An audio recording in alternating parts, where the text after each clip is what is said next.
Hi there, my name is Faraj and today we're going to look at stories in isolation. I'm on my nice balcony, we're bunkered down, keeping safe, so why not share some stories? And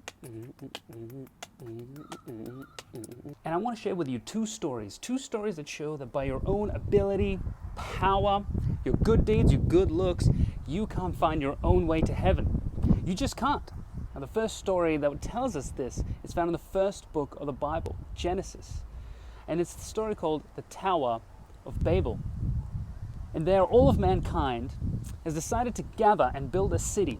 And within that city, they wanted to construct a tower so tall that it would reach the heavens. A tower probably taller than this balcony.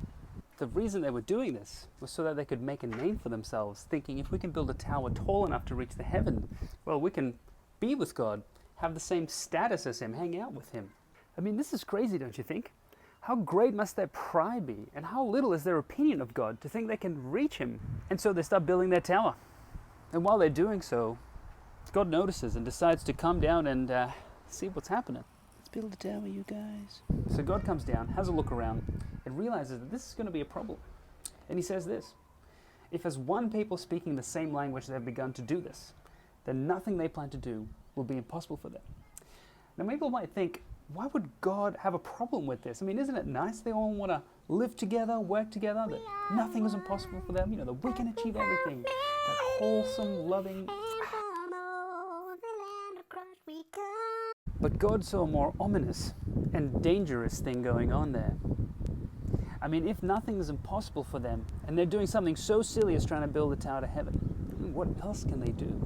So God confused them by making everyone speak a different language. Imagine how confusing that would be the moment the language changed. Stéphane, could you pass me the hammer? Thanks. So anyways, as I was saying, je viens de travailler quand là, 6 minutes, je viens de travailler. Pardon? Qu'est-ce que tu fais dans mon travail?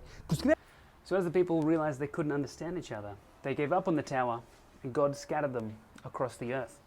God does not want us to get to Him by our own prideful ability, by our own efforts, thinking we can be as good as God or work our way towards Him. No, instead of us working our way up to God, God came down to us. I mean, He came way down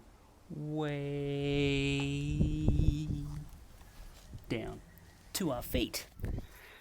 So we're up to the second story that shows us that we can't work our way to God, but rather that God does the work in order that we can be with Him. This story is about Jesus washing His disciples' feet in the New Testament book called John, chapter 13. Imagine sandals in the desert. That'd be pretty dirty and smelly, right? And so Jesus, realizing that He's about to do what He came to earth to do, that is, get arrested, get crucified, die on the cross and resurrect, calls His disciples together and tells them He's going to wash their feet. This was so that He could show them the extent of His love towards them.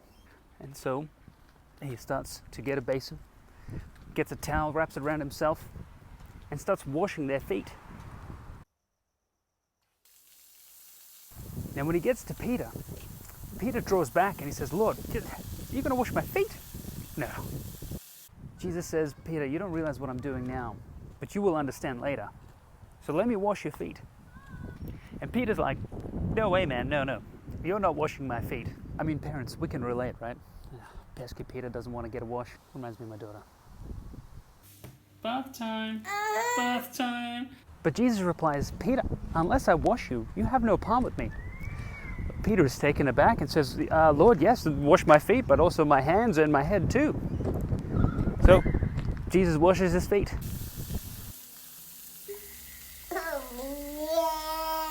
What's all this deal with feet? Well, what Jesus is doing here is symbolizing that He is the one that needs to wash us clean. In fact, He declares His disciples clean. But clean from what? Well, it is sin.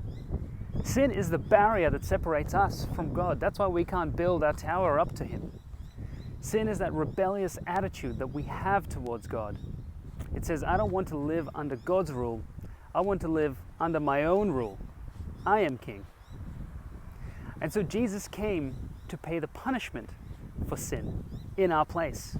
He is the only one that can take our sin away from us. We can't do it on our own. Not by our power, ability, good deeds, and good looks. It's Jesus. So those that put their trust in Jesus can be forgiven. So don't waste your time building your way up to God. Meet Jesus and be forgiven.